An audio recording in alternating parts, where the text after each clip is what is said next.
The average yearly income of the 10,000 inshore fishermen in Nova Scotia from turn of the century until the early 1940s was less than $100 per year. In 1939, fishermen and plant workers in Lockport on the south shore of Nova Scotia attempted to raise their heads in dignity.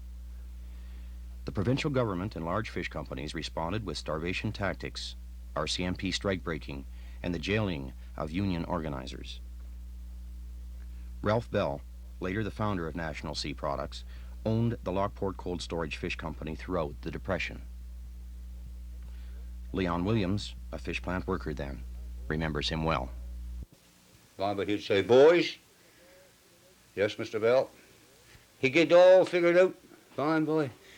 On the last of it, give you a little cut in wages. He was only getting about $1.80 a day then. Lockport fishermen, such as Ben Mackenzie, had to leave homes in the 1930s to make a living.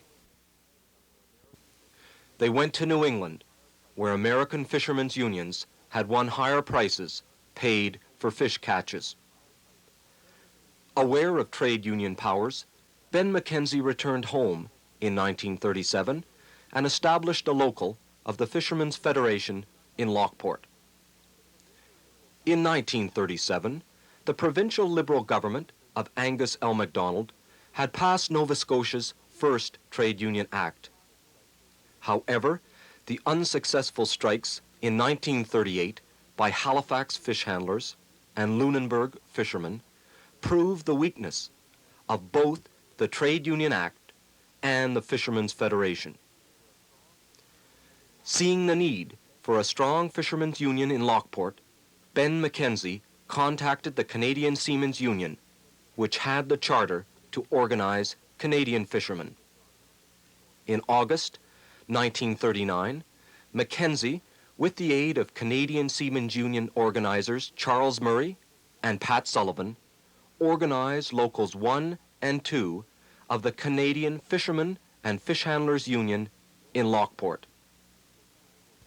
Norman Anderson, fish plant worker, was a member of the 1939 Lockport Union. So anything that you done then, back in the 30s, in regards to unionism, you were automatically branded as a communist. Yeah. I know Ben McKenzie and Bob Williams and John Stewart and all these men. And they said about them all, they're all communists, these people. Don't have nothing to do with them. But that was their idea of what the communist people were trying to do. Disrupt the industry, put us all in the poorhouse, so to speak. And then eventually get us down to the place where they'd just walk in and take us over. Turn into slaves. Turn us into slaves, even worse than what we really were then.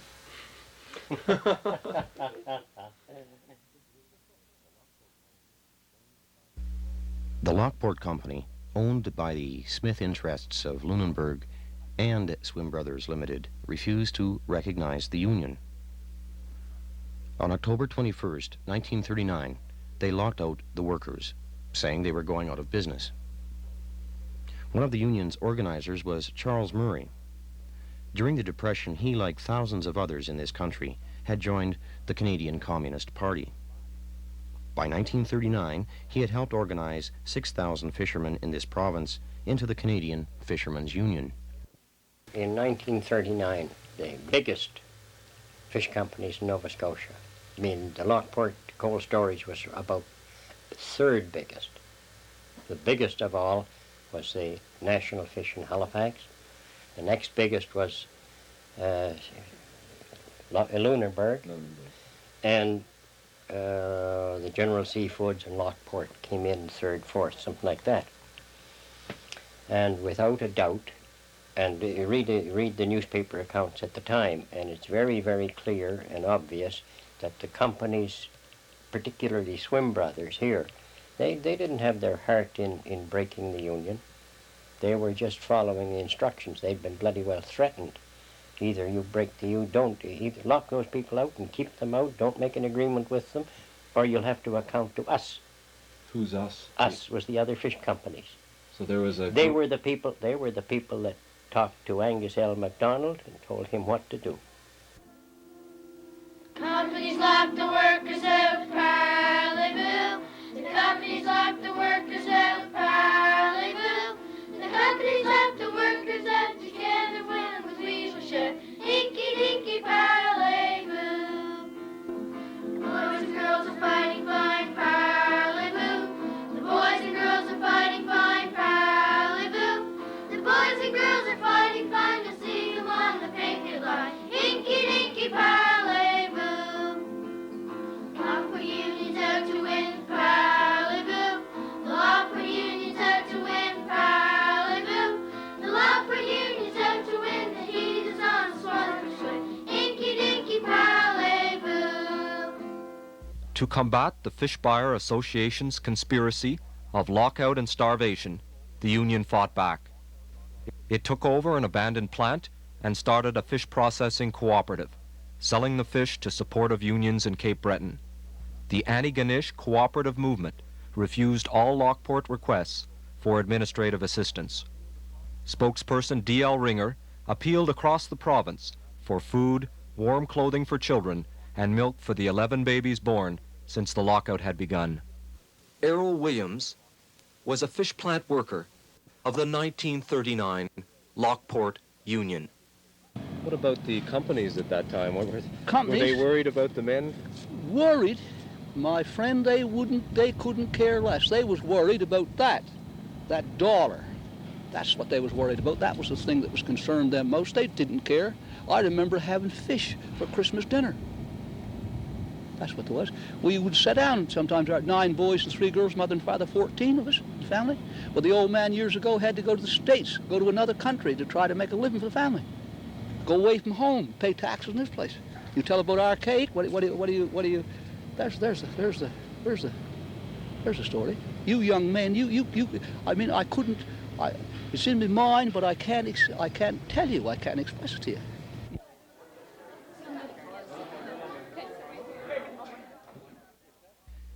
In October of 1978, Charles Murray was invited by history teacher George Perry to speak with Lockport High School students.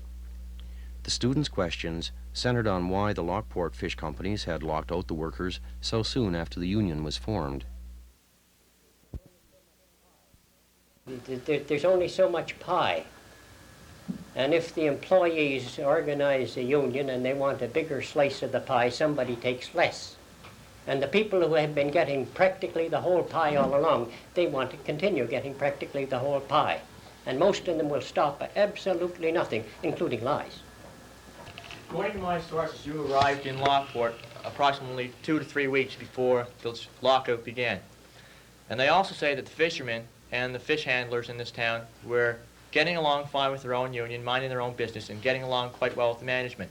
And according to them, you spurred on this lockout and you caused the lockout, you and Pat Sullivan, by your arrival and you trying to work out this thing with the workers. Is there any truth in this? Look, one of the things was Pat Sullivan and his chief interest, because he didn't know a fisherman from nothing, but he was the president of the Canadian Seamen's Union, and there was every reason to believe that a whack of a lot of Nova Scotia fishermen were going to be taken up to the lakes as scabs to break the Canadian Seamen's Union. And he believed that if the fishermen were organized and got decent conditions down here and so on, and that they were members of the trade union movement along with the sailors on the lakes, that they would not go up and act as scabs, which is a reasonable assumption, eh? This was one reason why he was interested here. One reason why I was interested here is I am a Nova Scotian, my father was a Nova Scotian, and my grandfather became a Nova Scotian in 1850. One of the things that I saw long before the strike, maybe in 1935 or 36, a guy was working. There was fish guts on the floor. There was cracked ice on the floor. And he was working in his bare feet in the cracked ice and fish curry.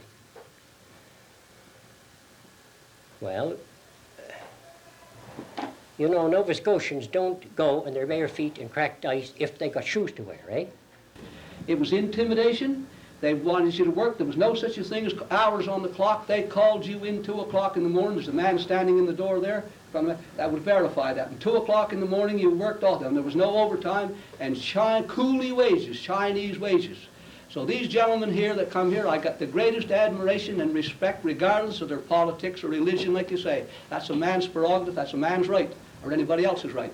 So these people come here to try to alleviate the condition that people were in Lockport, to try to get a little better working conditions, a little more money. People was in debt to the stores, taxes and everything else. And it was only a legitimate reason that they should have a chance, a fair shake, not be intimidated or exploited, which was the case.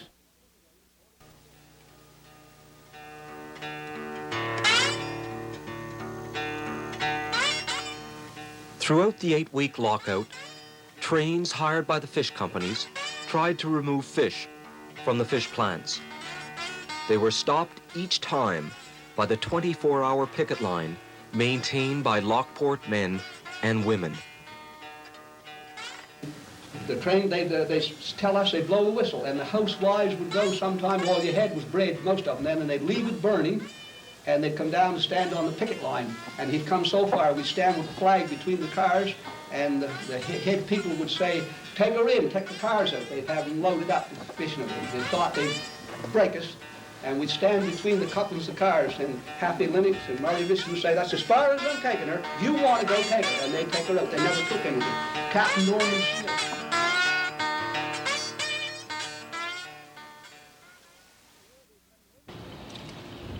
Well, there was as many women as there was men. When they seen something was going to happen like that, when the manager, they'd all congregate here. Probably 150 people would be here. I don't know for sure. I never counted them, but the railroad track from up here, the cars would be right where we're standing here, and right up beyond the plant, and the train would be coming down, and you'd be standing between it. And there's the alleyway where Tom McLean drove up here and dragged my brother and Harry Hicks. Could you tell us just a bit about Harry Hicks? Harry Hicks was an aggressive man. Went fights for his country. A man can do no more than that, give his life for his friends. That's what they've done. That's a lot of them done. A lot of them still over there. And I was turned down. I volunteered too. I was turned down for it. So they was still laying over there. And that's what they tried to starve him to death and run him down. Run him down. Cars. Dragged him right up here. After a while, they got off the car. One fellow said if I'd have had a gun, he wouldn't have got clear. No, he wouldn't have either. Did they ever prosecute the company for doing that? Prosecute? Man, they prosecute them. Well, they'd give them a medal for that. If they killed some of us, they'd give them a medal for it. No, nothing like that. Parker Melanson and Bobby Williams, Jr. were fishermen who were locked out in 1939. No, come here, Bobby. Go ahead. Come here, Bobby. You go ahead. You're older than I am. Well, his father was fishing at the time. Oh, yeah. Trying to bring up a big family. Well, he had nine boys and 3 girls. When they put the lockout on, well, it made it bad for the shore people too. You know, the people who were working in the plants, they had to quit too. Well, there was a few that stayed in, scabs. They didn't want to, they was kind of against us, you see. I'd name them off, but I don't like to. Right up there was where I pulled the distributor off of Norman, off of, what's his name, Captain Norman from Barrington, you know, Captain Norman. Smith. Norman. Yeah, but while the strike was on, we wasn't outrageous. No, we were didn't do any sensible. harm. We were sensible, sure. We were sensible, And yeah. all we wanted was living.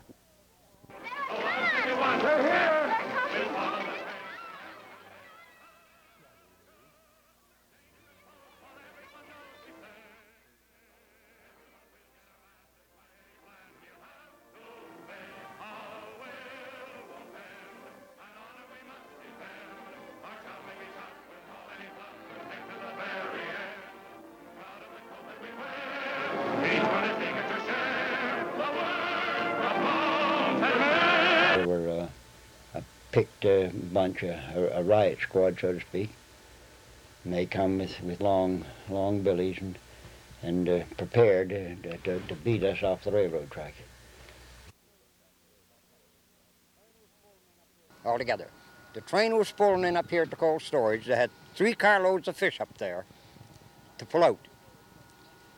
And I was one of the birds that was on the track, and poor old Crowbar, I couldn't have moved too far away. poor old Crowbar was standing on the coupling singing God Save the King. Yeah.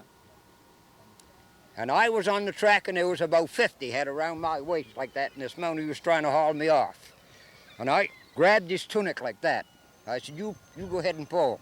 And they was pulling behind me. I could feel my stomach stretching, and by and by the button started to fly. He said, "Why?" He said, "Jesus." He said, "I can't get you off of there." I said, "Forget it." Just about that time, a bunch of women was up there on the hill, and Denver Levy and this mountie got into a chew over something, and he started to pull his gun, right? And they had these whips with them. And Seeley Turner Yeah, and shoved the old hat pin in. the one head of fella mine. said, "Put your guns away. Use the whips they had, whatever you call them. I don't know what they were anyhow."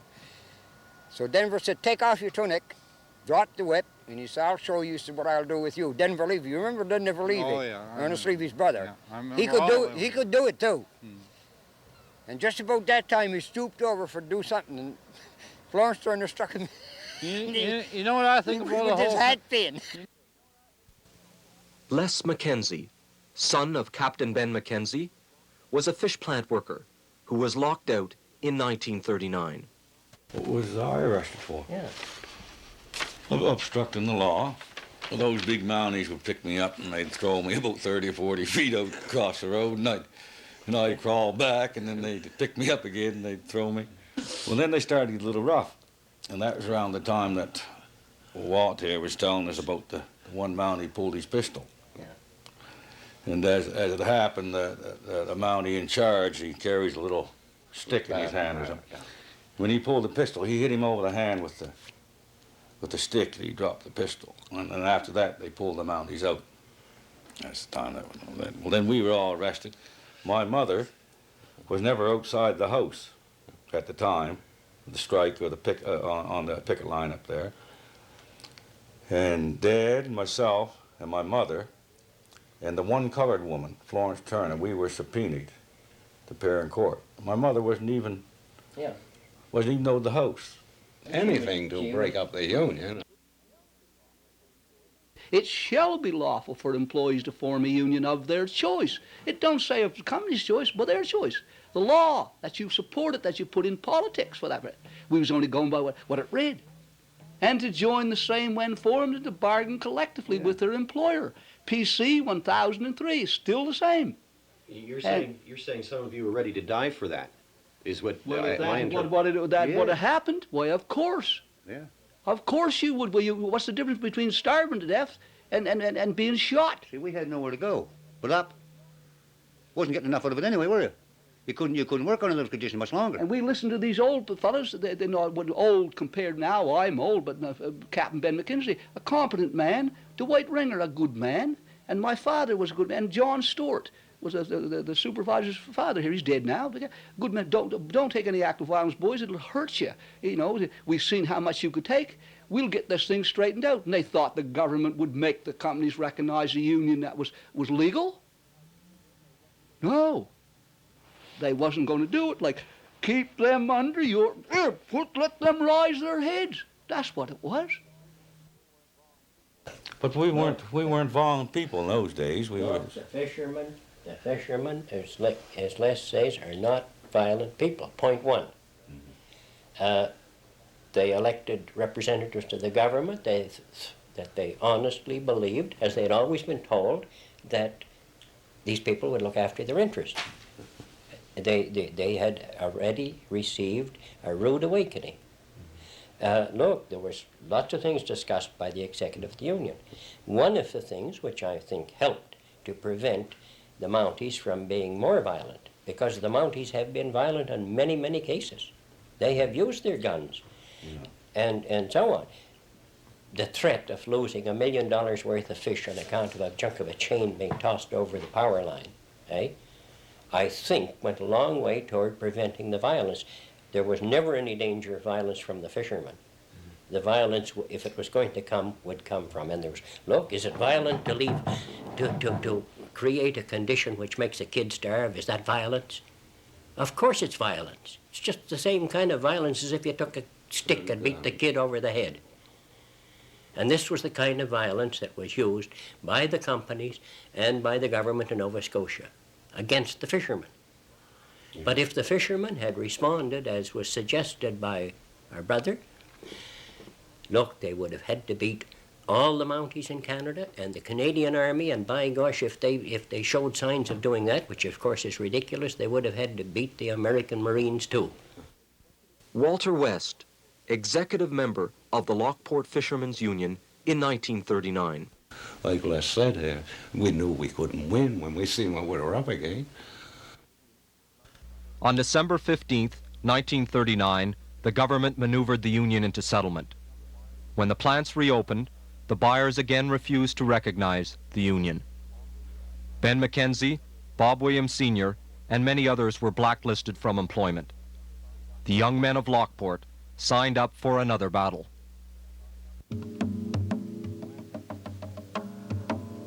It wound up that the majority of the boys who were working at the plant had to either go fishing somewhere else or enlist in the army, which I did, and a lot of more of my friends. The three of us that were old enough volunteered to go in the service and try to make a living, because you couldn't live the way it was.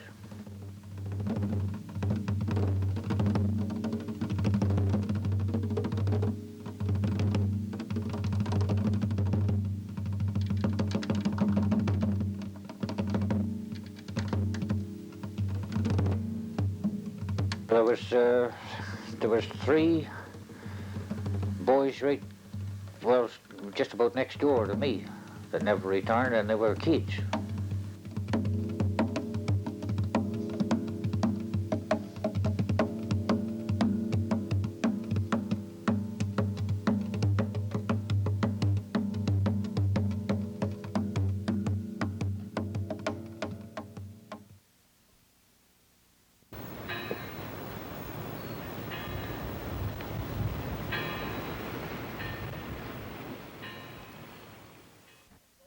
A list of those who have wreaths to be laid at the monument this morning. The Nova Scotia government. What happened to Harry Hicks overseas? He was killed overseas, Rosa Marina. It was in August he was killed, Harry was. And there's a chum here that was with us, Lanzo Williams, a chum of mine too, he carried him out. And it was quite a rough go at that time. That was down in Sicily that he was killed. And he was a good feller, a hard worker. He was a good feller, a good athlete. And we even advertised the fish. He had the Lockport sea caps on our back, didn't we? We advertised fish for him everywhere, all over Halifax and everywhere else, Middleton, all over Nova Scotia. The sea caps, a heavy team, big team. Won the shield and pennant and cup for years for him. I used to pitch for him. He was a catcher. And the Huskelson boys, all of them, all good ball players, had a good team.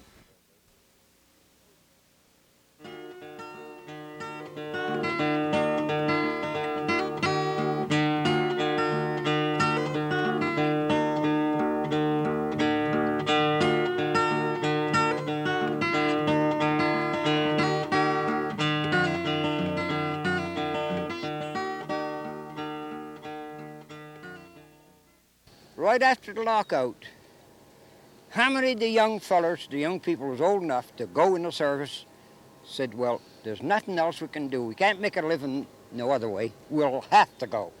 It wasn't bravery, Bob. No. Was it? There was no bravery on nobody's part, because no, and how many young fellas left Lockport here? I was in my 30s then. I left. A lot of them. A lot of them, I yeah. left to make a living. Well, So you couldn't make a fishing. After the lockout, organizing work continued. On June 10th, 1940, Captain Ben Mackenzie and Charles Murray wrote a letter on behalf of Local Number 1 of the Canadian Fishermen's Union to the Lockport Company, Swim Brothers, Shelburne Fisheries, and the Nickerson Brothers, asking them to negotiate herring prices with that union. Instead of receiving a letter from the companies, Charles Murray received a letter from Nova Scotia's Labour Minister, L.D. Curry. I warn you now to desist from your efforts to create industrial trouble. And I warn you, too, that your conduct will from now on be very carefully watched and examined. And if I find that you do not quit this sort of business, then it will be most certainly the worse for you. I am giving you this final word of warning. On the morning of September 29th, 1940, his wife due to give birth, Charles Murray was arrested by the RCMP under Section 23 of Canada's War Measures Act. He was interned with German, French, and Italian fascists, other leftists, and labor organizers. He served 1 year and 4 months without a trial. In the concentration camp, somebody asked me about this how important, and apparently it's very, very important to you, whether I was a communist or not. At the time, it was not important to the fishermen in Lockport. It was important to the fish companies because they could use this as a weapon to beat the fishermen. Eh? That was why it was important to them, and the only reason it was important to them. Look, I had a hearing, which I was entitled to 16 months before I got it, according to the law of Canada, the Defense War Measures Act. Finally, I had a hearing. In that hearing, nobody at any time I said, "Are you a communist?" Nobody said, "Were you a communist?" Nobody said, "Are you going to be a communist?" What they did say is, "Do you think that the Fishermen's Union in Lockport is sufficiently broken that it can't be revived again now?" That's what they asked me, and that's what they were interested in. And that's why I was in a concentration camp, period. With Murray interned and the workers at war, Ralph Bell was in Ottawa, associating with Canada's corporate elite. In 1945, Bell organized the 24 largest fish companies in Nova Scotia into the National Sea Monopoly. Finally, in 1952, plant workers at the Lockport Company, now owned by National Sea, were organized by Errol Williams and Norman Anderson. We did accomplish a lot more than people realized in 1939 because the companies felt that we would put up another fight. And we didn't only make it better for ourselves here, we made it better for fish handlers and fishermen in other areas. In 1947, fishermen struck again for recognition. The Angus L. MacDonald government legislated those fishermen back to work and called them co-adventurers or partners with the very monopoly that exploited them. In 1970, fishermen in Canso, Mulgrave, and Petit de Gras struck unsuccessfully for 15 months to gain the union of their choice. Today, Acadian and English-speaking workers in the Maritime Fishermen's Union continue the struggle in the tradition of Caracat 1979, Canso in 1970, and Lockport 1939.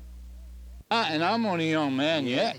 I might go sword fishing if I can get a boat good enough next summer. I might go. I'll go with you.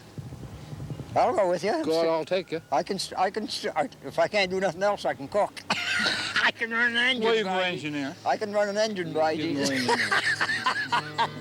That's one thing I can do. I remember what the old dad used to tell me when we come on and make them